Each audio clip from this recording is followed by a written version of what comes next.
Yaklaşık 4300 yıllık yazılı tarihiyle bereketli Hilal'in kuzey sınırında Mezopotamya'yı Küçük Asya'ya ve Akdeniz'i Pers topraklarına bağlayan ana ticaret yollarının kavşağındaki konumuyla, gizemli ay tanrısı Sin'in kutsal tapınağının memleketi ve Tevrat'a göre tek tanrılı dinlerin atası, Hazreti İbrahim'in uzun yıllar yaşadığı şehir olmasıyla insanlık tarihinin birçok açıdan önemli bir yeridir Harran.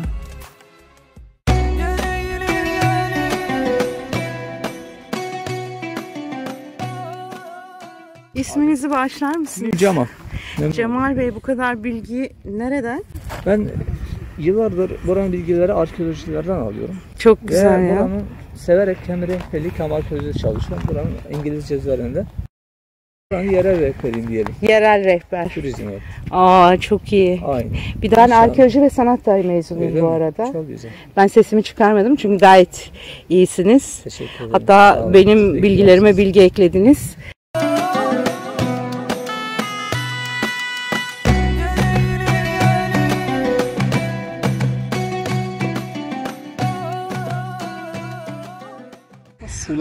Su varmış yani. Evet. 6 tane kapısı var. Çıkış giriş. Bağdat, Musul, Anadolu. Şu kısmından bu höyük olan bahsettiğim burası. Yıkılmış. Bahsettiğim yer üniversitenin kanunları burası. Bak eskiden rasathanesi, ön tarafı cami, evet. arka tarafı medrese, şehir alanları. Burası kalenin, burası da hendekler. 108'den yetinen burç varmış. Çok güzel ya. Bir konuşma o istihdamdan sonra depremler yani felaket olur bu şehir bu hale geliyor.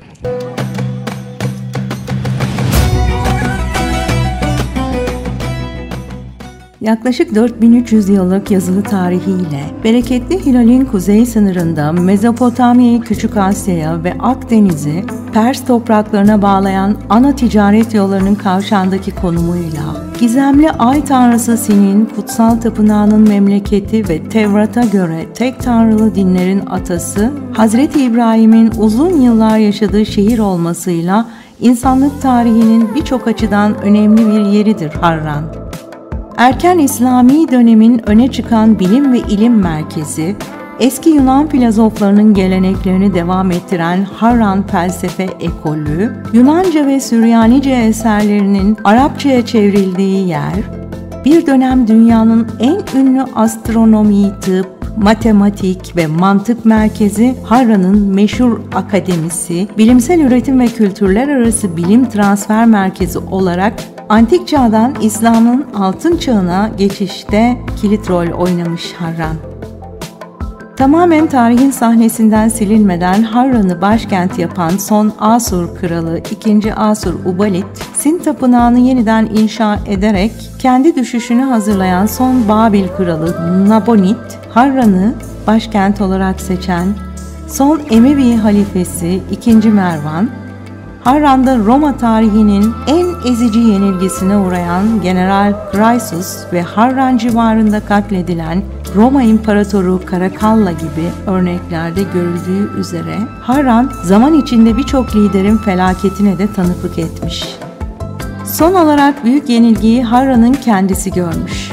13. yüzyılda Moğol orduları Harran'ı ellerinde tutamayacağını anlayınca şehri yıkıp yaktıktan sonra terk etmiş. Ünlü seyyah Evliya Çelebi 17. yüzyılda Harran'a uğradıktan sonra şehir harap, evler toprak olup kalesinde insanoğlu kalmamıştır diye yazmış. Bugün bizim gördüğümüz tablo Evliya Çelebi'ninki kadar dehşet verici olmasa da burasının bir zamanlar fil bolluğundan dolayı Asur kralı Tiglat-Pileser'in beğenisini kazandığını ve Roma ağaçlarının hoş gölgesinde dinlendiklerini hayal etmesi oldukça zor. Moğolların yıkımı yetmiyormuş gibi Harran'ın hayat damarı, Cüllab ve Deysan ırmakları da zaman içinde kurumuş ve eskiden bereketi bol olan ova susuz kalmış. 1996'da GAP projesi çerçevesinde Fırat'ın suları kanallarla Harran'a kadar geldikten sonra beyaz altın yani pamuk sayesinde Harranlı toprak sahipleri son 20 yılda belli bir zenginliğe kavuşmuş tekrar. Antik şehrin etrafını saran Orta Çağ surları, erken İslam dönemine ait kalesi, Ulu Camii'nin doğu cephesiyle dikdörtgen planlı minare Harran'ın görkemli geçmişinin ayakta kalan son tanıkları. Ancak şunu söylemem gerekiyor. Görünen kalıntıların arkasındaki görünmeyen tarih Harran'a hala gizemli bir hava katmakta. Ayakta olan Halep kapısından Harran höyüğüne çıkmak, uçsuz bucaksız harabe alanına bakarak Müslüman dünyasının bir zamanında en ünlü bilginlerin nerede derslerini verdiklerini hayal etmenin ayrı bir cazibesi var. Etrafı dümdüz bir alan. Harran Ovası dedikleri yer burası. Evet. Harran Ovası burası. Mezopotamya toprakları. Yüce Allah peki 10 peygamber buraları gönderiyor. Hazreti Adem aleyhisselam eşi Hava ile ilk Harran Ovası'nda 7 yıl çiftçilik, ilk tarım, ilk buğday ekmiş. Yani Adem. hayatın başlangıcı mı diyoruz? Tabii. Hazreti İbrahim aleyhisselam Tevrat rivayetlere göre yaklaşık Harran'da, yani bu bölgede 73 yıl yaşamış. İlk üniversite. Yani bilimin, matematiğin, hayatın başladığı nokta.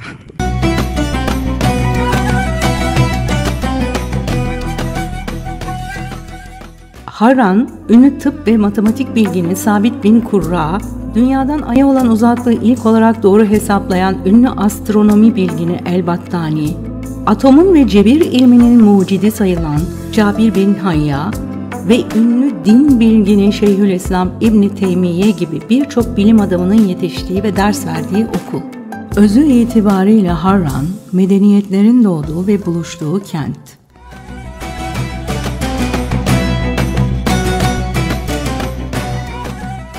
Kale karşıda, sur dışı, 4,5 kilometre şehir, surlarla çevrili burası. 4,5 kilometre. Surların mimarisi Roma dönemine ait, Bizans.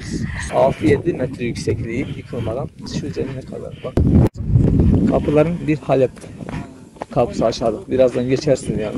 Evet, Halep kapısından geçecekmişim. Kapılar şehri yön gösteren Bağdat, Anadolu, Rakka, Aslanlı, Feddan, Hizli kapısı gibi yok olmuş bir Halep kalmış. Şu sur içi gördüğünüz arazilerin taşlık olan yerler. Burası şu anda yüzlerce evler var gömülü. 12. yüzyılda deprem olmuş. Deprem buraları etkilemiş. Bir de Eyyubiler ve zenginler bu şehri onarım yapmışlar. Bir daha yıkılıyor. Ondan sonra da 1260'lı yılları burası Moğollar yakıp ve yıkmış. Moğollar her yeri yıktılar biliyorsun. Ama Anadolu'da yıkmadıkları yer kalmış mı? Kalmamış. Dünyanın 3 büyük felsefe ekolünden biri olan Harran ekolünün merkezi aynı zamanda Harran. Urfa tarihini incelediğimizde Harran felsefe ekolü ve Urfa Edessa felsefe ekolü olarak ortaya çıkan iki düşünce mektebini görmekteyiz. Bu ekoller nasıl oluşmuş bir de buna bakmak lazım. Harran'daki mütercimler Yunan felsefesi konulu Latince yazılmış eserleri Arapçaya çevirmişler ve bu ekoller bu şekilde oluşmuş. Böylece Batı felsefesi yeniden yorumlanmış ve İslam medeniyetinin oluşmasına da katkı sağlamış. Ve daha sonra Batı, aydınlanma çağında İslam alimlerinin yorumladığı Batı felsefesini kendi dillerine çevirerek bugünkü Batı medeniyetini oluşturmuş. Burası da dünyanın ilk üniversitesi burası, tarihi. Ya komple üniversite diyelim yıkılmış, bir burası ayakta kalmış. Buraya ilk yaşayan uygar insanlar Asurlar yaşadılar. Babiller ve Sümerler. Evet. Astronomi üzerinde yani kimyalar, fizik, matematik, tıp, mekanik eğitimleri verilmiş buraya. Astronomi ilgili olarak El-Battani yaşamış. Battani. Bu medresede, üniversitede El-Battani güneşin yılı ölçümünü yapmış. 360 gün 5 saat 46 dakika. Suyun yansımasıyla da Dünya ile Ay arasındaki mesafeyi de El-Battani hesaplıyor.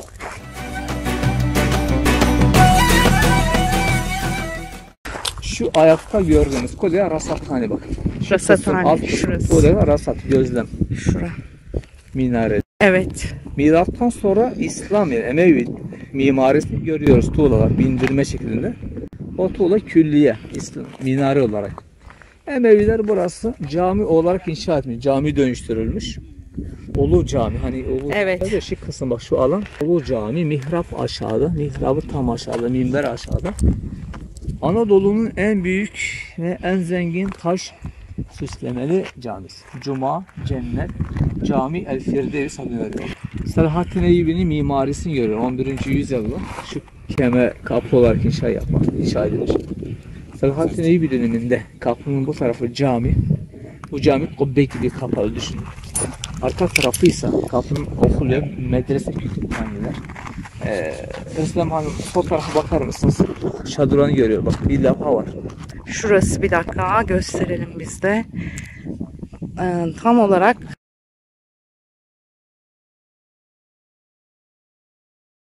Şadırvan'da şeydi yapmış. O zaman El-Battani döneminde. Onun içinde oturup su doldurup suyun yansıtmasıyla. gökyüzünü mü izliyorlarmış? Aynen, kuleye çıkıp yukarıdan suya bakarak metrelerce oradan ölçüm yapıyor. Dünya ile ay arasındaki mesafeyi. İnanılmaz ya. Ya düşünün, Özlem Hanım böyle alimlerle yetişmiş. Alimler. Cabir bin Hayyam, İbn-i Teymiye, El-Battani, Farabi ve Sabit bin Kur'an. El-Battani Şam, Arap'tır. Evet. Cabir bin Hayyam, Bağdat, Darel Medine. O da matematik, kimyacı. Şeyh İslam alimi İbn-i Teymiye gibi yaşamışlar. Caminin alanı şu kısım. Şurası.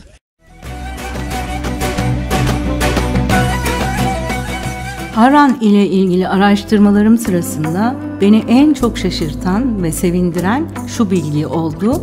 Halen Batı üniversitelerinde tarihi Harran Üniversitesi'nde yetişmiş olan bilginlerin eserleri ders kitapları olarak okutuluyormuş ve bu bilginlerin adlarına kürsüler bulunmaktaymış.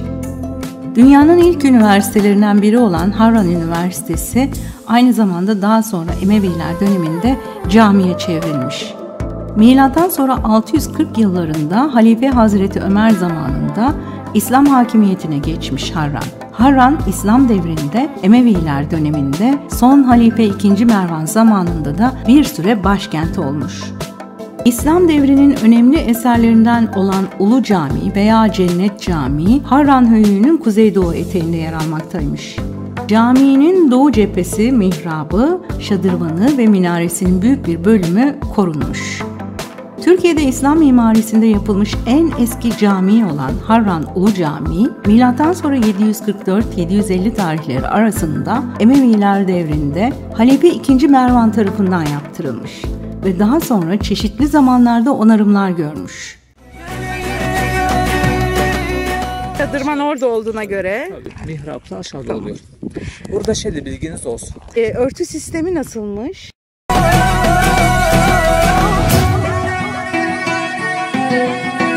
Burada gibi.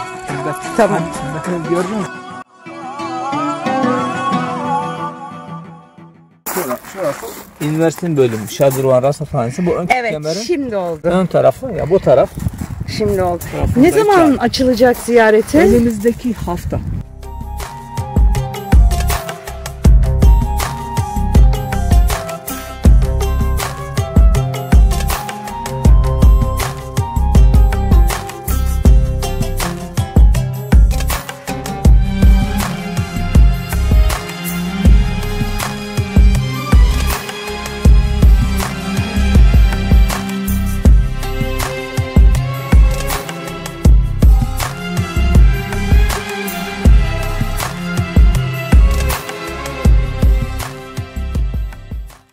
Harran Ören yerinde Profesör Doktor Mehmet Önal başkanlığında Harran Üniversitesi Fen Edebiyat Fakültesi Arkeoloji Bölümü kazı ekibi tarafından 2001 yılında Harran Ulu Camii'nin yaklaşık 50 metre kuzeyinde yapılan arkeolojik kazılarda bir medreseye de rastlanılmış.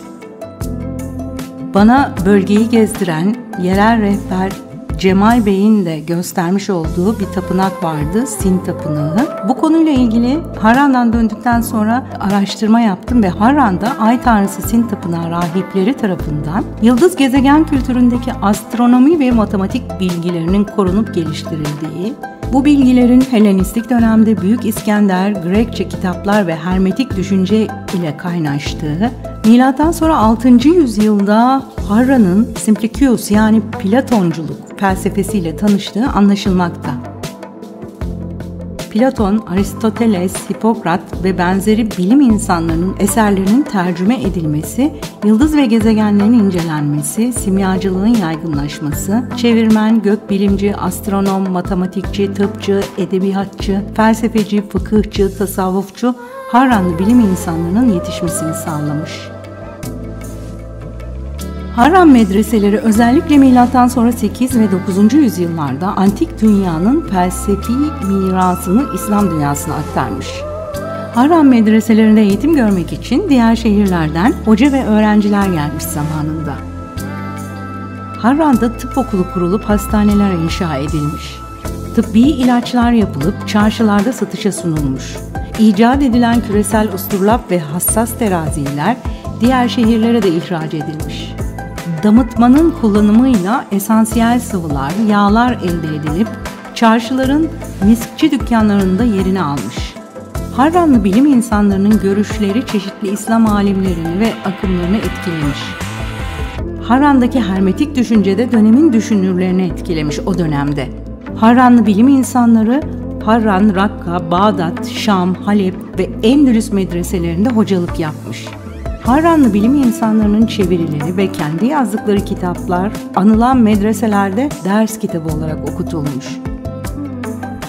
Damıtmanın kullanımıyla esansiyel sıvılar dedim ve bunlardan yağlar elde edilip çarşıların miskçi dükkanlarında yerini aldı bilgisini verdim ve hemen aklıma Cemal Bey'in bölgeyi tanıtırken kazılarda bulunan parfüm dükkanını anlatırken oradan çıkan kokuların hala koktuğunu falan bilgi olarak aktarmıştı.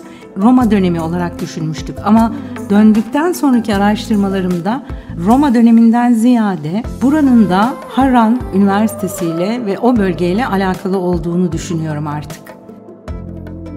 Harran'da yapılan çalışmalar değerlendirildiğinde Harran Ulu Camii ve çevresinde eğitim öğretim kurumlarının yoğunlaştığı anlaşılmakta, bilim insanlarının gerek el yazması bilimsel kitapları gerekse icatlarıyla Endülüs'e kadar derin izler bırakmış olan Harran'da özellikle milattan sonra 717-1272 yılları arasında oluşan kurumsal eğitim öğretim yapısı milattan sonra 9. ve 10. yüzyıllarda zirveye ulaşmış. Günümüzde Harran'da bu kurumsal yapılardan birisi olan medrese, ders verilen eyvanlarıyla, öğrenci odalarıyla, avlusuyla ve mescidiyle gün ışığına çıkarken, dünyanın ilk üniversitesi olarak adlandırılan Harran'da eğitim öğretim yapısı da tescillenmiş. Ancak tabii arkeoloji ilmi, yeni yapılan kazılarla birlikte bazı bilgilerin üzerine bilgi konulan bir ilim dalı.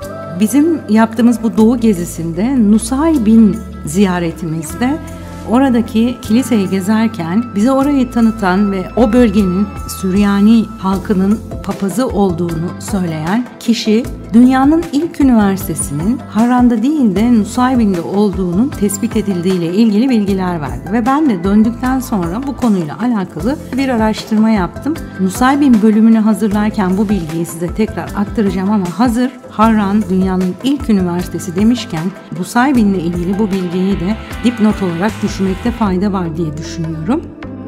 Velhasıl Harran dünyanın ilk üniversitesi olarak tanıtılırken işte son yapılan kazılar sonucunda dünyanın ilk üniversitesinin Nusaybin'de olduğu söylenmekte.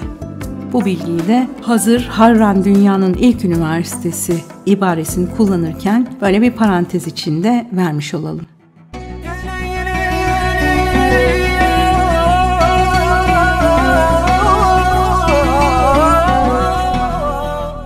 Ne zaman ortaya çıkarıldı bu parfüm dükkanı? Sene 2020'de. 2020'de. Evet. Bakın şuradan başlayalım. Şu soldaki duvar bakın tabela var. Evet. Burası parfüm dükkanı. Yaklaşık 10 metre derindir. 1200 tane parfüm şişeleri bulundu. Miskili bir dükkan. Eski şişelerde eski kokular bile var efendim. Kokusu bile var. Tabii. Ondan sonra İnanılmaz. sağında gördünüz. Şimdi bir dakika şurası Şunlar onarıldı. onarıldı. Ulu Cami'nin kalıntıları. Caminin yani üniversitenin bölüm yerleri arkasında. Tabii, yani pazar yeri gibi. Pazar yerleri. Hatta bunun bir ileride bak kemer var solda. Evet, görüyorum. Kemerin bu taraf böyle 10 tane hamamlar bulundu. Roma dönemine ait. Nahit taştan yapılmış. Sağdaki camın altındaki, karşıdaki 32 tane tuvaletler bulundu. Allah Franka gibi. Onlar latrindir. Çünkü klozet gibi tuvalet kültürü Roma'da var. Roma dönemi. Bunlar hep kalıntı. Bu Abbasiler dönemine ait. Diğerler hepsi Roma'dan kalmış. Tamam, şimdi tuvaletler oldu. olsun, hamamlar olsun, alışveriş merkezleri olsun. Burada daha çok şey vardır. Bakın ya. Sağ şu taşlık olan yerler soru için. Burası daha evet, şuralar. Bir de Özlem Hanım bilginiz olsun. Sağdaki bakın mavi bir çadır var bakın. Şurada. Karşıdaki evet, ortasındaki gördük. Orası da milattan önce 2000 yıl önce Roma dönemine ait bir tapınak. Şöyle yaklaştıralım da. Evet. Sin tapınağı orası. Sin tapınağı. Sin tapınağı. Yok artık. Yok artık. 20 metreden indik kazlardan. Roma döneminde 3 tane İncil bulundu. Kitapları bulundu. Hac işaretleri bulundu. Süslemeler, fosilli taşlar bulundu. Evet. Burası müthiş yani. Müthiş. Bu bölge zaten, bu coğrafya Mezopotamya'nın aşk şehri, peygamberler diyarı diye boşuna söylenmiyor. Vallahi size çok teşekkür ederim ya. Haftaya açıldığı zaman burası 1-2 saat gezinti olacak. Kuleye de çıkılır. Merdivenler var. Ay, orası tane çok güzel. Merdivenlerle çıkılıyor tuğlaya kadar. Orada da insanlarca bir pencere açmışlar profil için, fotoğraf çekmek için.